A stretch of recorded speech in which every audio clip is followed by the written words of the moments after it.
ladies and gentlemen, it does seem like we are getting closer to Greater Idaho actually becoming a thing. It's the idea of some of the eastern counties in Oregon seceding from Oregon and joining Idaho. And this has been an ongoing thing for many years.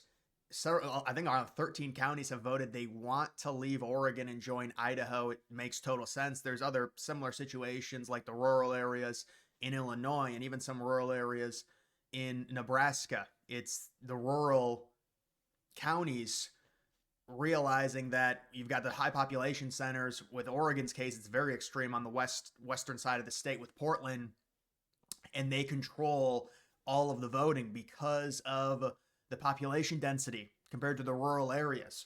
So I know people would say, well, what does this do? Number one, people will be like, well, it looks like gerrymandering. It's really not that, because this is more so a state issue with these people not being represented properly, and this could happen in other places as well. We'll just have to see if this sets a precedent. You're looking at Republicans potentially, and it's not about this, but you are looking at Republicans picking up one electoral vote. People say it looks like more because it's a lot of land, but again, it's not based on the land when it comes to the electoral votes. It's based off of the population. There's just not a lot of people on the eastern side of Oregon that would be joining, but it is one more electoral vote for Idaho. By the way, Idaho's been getting a ton of population relative to what their current population is. They're like number 3 overall in terms of population growth. Again, that's relative to their population. They would be a lot lower if it wasn't, but they're gaining a significant amount of people. You've also got like South Dakota. I mean, there's a lot of Republican states that are gaining people, but look at this conservative portion of blue state looking to break off and join neighboring red state.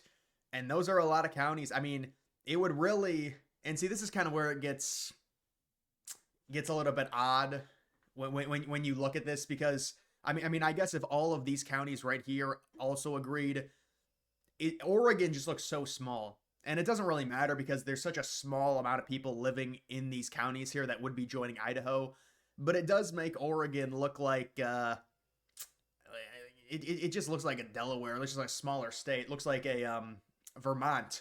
But yeah, this would be pretty crazy if it ended up happening. And again, you have to think about what kind of precedent does this set. You've got a lot of rural areas in Illinois that would want to potentially join Indiana, and also other places throughout the country. How about even Washington, with Washington state areas in Washington that are conservative, but they're controlled by Seattle. All of their politics are, because just most of the state is rural and it's sparsely populated. They're all conservative people. They have no say, though, because of the population density and the different way of life in Seattle. And again, it's not gerrymandering. This is just, it's not like you're drawing lines. This is just people actually voting to secede. There's no manipulation here. This is just, they're conservative people. They want to be represented by, their own people. They live a completely different way of life than the people in Portland, Oregon do. I mean, Portland, Oregon was like, it's like a semi-socialist city. It got taken over. I mean, it's like, you can see this story talks about Oregon's ideological fault lines being exposed during the anti-police riots in 2020, which really brought the Greater Idaho movement to the forefront, with a lot of people saying, we don't agree with what's going on in Portland. And you can see it says the movement has always been about the people of Eastern Oregon getting their voice heard and helping those communities. I guess, there are conservative people living in big cities. It happens. There are liberal people living in conservative areas. The difference here is it's so drastic with the amount of conservative people living in a bunch of, it's a large swath of land compared to a very small percentage of the state having the big population, which controls all of the rural areas. It really doesn't make sense just in terms of efficiency for how these people should be ruled when you think about it. And this is the most recent update. You've got a Republican congressman putting forward a measure that creates and directs a task force to document the impacts of relocating the Idaho border to include about 13 eastern Oregon counties, and requires a report to be presented to lawmakers in Salem. He did not respond to a request for comment.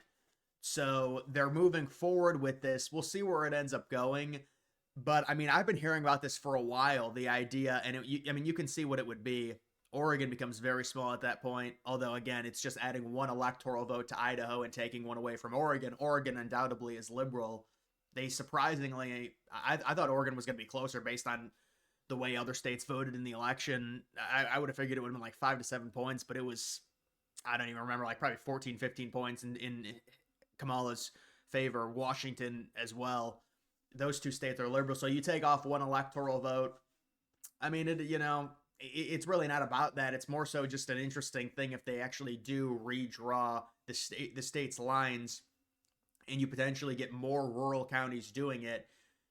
It's more of just a Republican phenomenon type thing, because we all see the map when it comes to like every county, and it's dominated by conservatives. Obviously, land does not vote. We understand that, but still, with liberals, you're not going to really get that drastic of a. I mean, I guess like Austin, Texas is liberal, and their state votes conservative. I mean, it does happen, but most conservative states, even the big cities, are at least like they're at least 50-50. They're more independent, as opposed to a situation like this where one side of the state is drastically conservative, the other side of the state is crazy liberal, and it's not even 50-50 in terms of, I mean, it's just all the liberals are condensed to one area in Portland, and you've got most of the rest of the state not agreeing with the policies, and most of the policies that are voted on are not serving those people. And so they just, I mean, and you look at Idaho and their way of life and what they believe and the conservative nature of it, it's very obvious that the eastern part of Oregon would fit a lot better in terms of policy with Idaho. So that's really what it comes down to. It's just more of an optimization thing.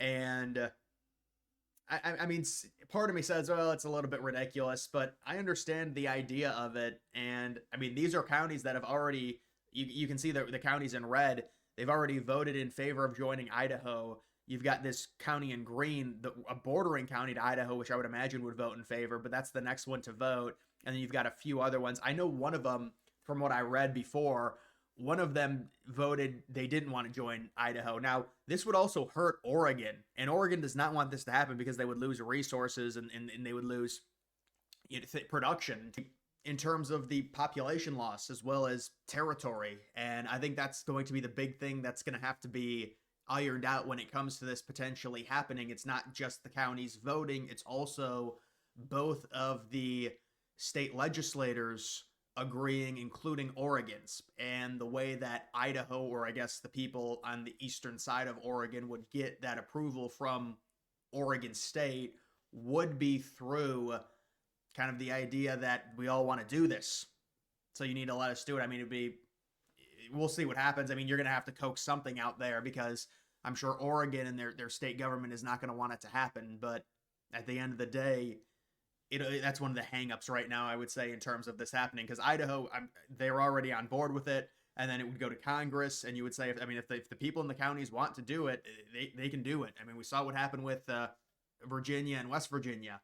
So this would be a little bit different. They're not forming their own state, but they are going to a different state. So we'll have to see if this, I mean, there's just a drastic difference in terms of way of life with kids in Oregon and in those cities, and just how disgusting those liberal cities are. And even like top experts on cities now come out and say, yeah, a lot of these liberal cities are just total cesspools. They just can't govern them. They can't put these people in jail. You jail a lot of these minorities, and it's seen as this racist act, so they don't do it, and it gets worse and worse and worse. Just like California with their homeless problem and their crime problem, they start allowing people to steal. And even the liberals in California are like, all right, listen, we're socialist, we agree, but we can't have these people steal. And they voted that down. The thing that allowed, or what was it? Not a felony, or the police wouldn't respond to somebody if they stole less than $900 worth of stuff. And the people of California, even with how liberal they are, they said, no, this needs to be a felony. And right after the elections, they although I don't actually, it wasn't right after the elections, because it took California months to count. But I'm kidding. I mean, but it just goes to show you, I mean, these cities are just such a mess. And I think the people and it's really not even based off of the city and how bad it is. It's in Portland I'm talking about. It's more so based off of the fact that city, because of the population and the suburbs surrounding it, They decide a lot of the politics for the state when you've got a ton of the state that is rural and conservative, but doesn't have a big makeup in terms of the population. So therein lies the problem. And then would there be maybe a compromise by the state of Oregon to say, okay, we're not going to allow this to happen because there's probably going to be pressure put on them to allow it to happen, at least their state government. And then they'll say, well, we'll give you something, or maybe there'll be some type of compromise, is what I'm saying, between Oregon and those counties in eastern Oregon if it gets to that point where all of these counties, as you can see, there's 4 left. One of them is in green that's voting next, which I would imagine would vote for it considering the location of it. Looks very rural area, bordering both Washington State and Idaho. If they all agree to it, you're going to get a showdown between the state government of Oregon and the residents of eastern Oregon who want to secede and join Idaho. And so that'll be the hurdle, is Oregon allowing it to happen, Idaho allowing it to happen, and then it goes to Congress. So we'll have to see if this something comes of this. But either way, guys, that's going to do it for this video. Make sure you follow me on X. Link to that's always in the description.